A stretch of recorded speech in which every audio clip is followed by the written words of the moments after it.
REED-BBS, BBS, Black Birch Sugar, Bachelor's in Boxing Studies, Television. So tonight is the night.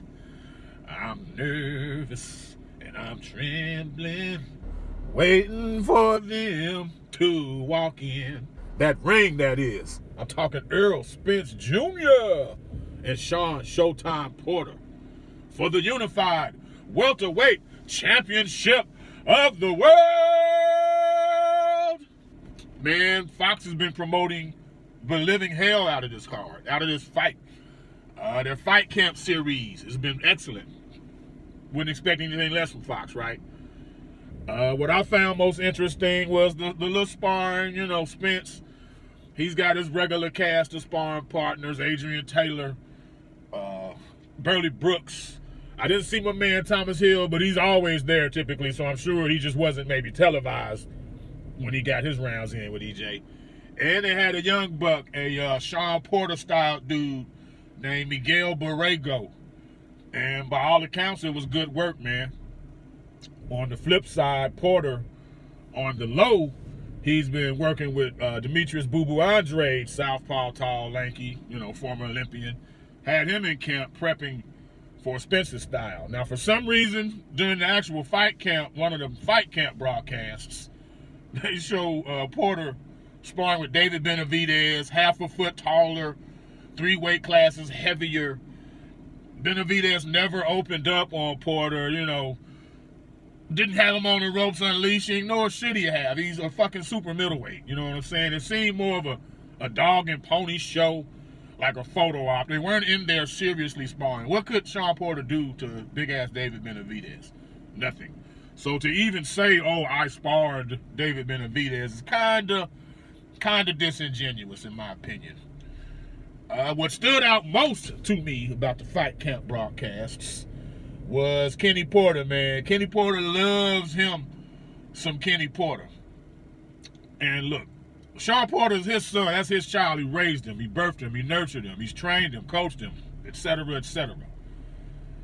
But Shawn Porter will be 32 fucking years old before this year is over with. Now, that's your son, true. I'm trying to tread lightly here because I'm a parent myself. But at 32, this motherfucker is not a little boy anymore, bro. He's not a little boy anymore. So you talking crazy to Shawn, all this yes sir, no sir, do what I say shit. At one point, Shawn, respectfully challenged a boxing point his father gave, and Kenny wasn't having it. He wasn't having it. He's that always gotta be right guy. And that's just not cool, man. Shawn Porter has a daunting ass task in front of him in ERROL Spence. The last thing he needs is to be fighting with his daddy's ego in the build-up to fight night with Spence. That's fucking too much, man.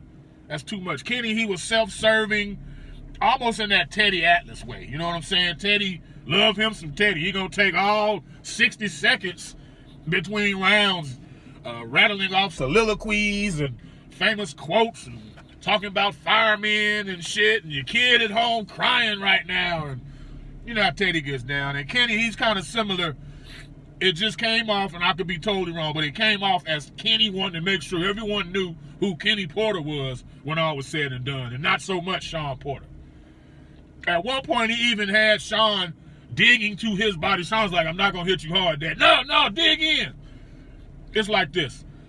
If your own son can't hurt you to the body, how the fuck is he gonna hurt ERROL Spence to the body? What kind of message are you sending there? Spence could do some Ali shit and be like, come on, motherfucker, hit me. Like, I just rub me the wrong way. That's your son. Do what you want to do with it, man. Do what you want to do. This fight reminds me, not stylistically, but every now and then, fate, energy, even divine intervention plays a part in how a boxing match goes. We're all thinking this is going to transpire, and then that happens. Ali Foreman, Leonard Hagler, Holyfield Tyson 1, those are all examples. I say all that to say this. A young man by the name of Keon Davis was trained by Barry Hunter. He's now since deceased, sadly. Shawn Porter's first loss as an amateur was to Keon Davis.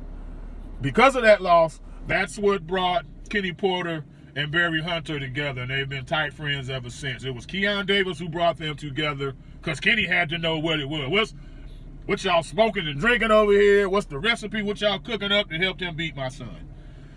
Anyway, long story short, tonight, September 28th, would be Keon Davis's birthday. So if there's any night there could be some magical, mystical shit in the air, this could be.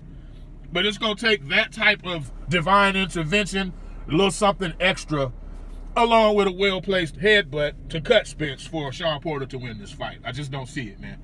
It's going to be competitive for the first 2-3 rounds. Shawn Porter, he's got balls, he's got pride, and he's a tad quicker than Spence. He's a little bit quicker. But his arms are so fucking short, he has to get inside. It's going to be the danger zone for him, and that's where the fight will be lost. So after them first 2 or 3 or 4 competitive rounds, Spence will start to assert himself big time. By the 8th or 9th, Kenny Porter will be faced with letting the sun go out on his shield or throwing in the towel.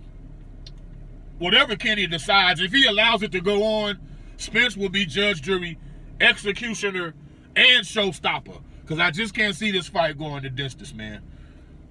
Spence KO, late stoppage, and new unified welterweight champion of the world, REED-BBS, BBS. Blackbird Sugar, Bachelor's in Boxing Studies. Television! When all is said and done, there's nothing left to say or do.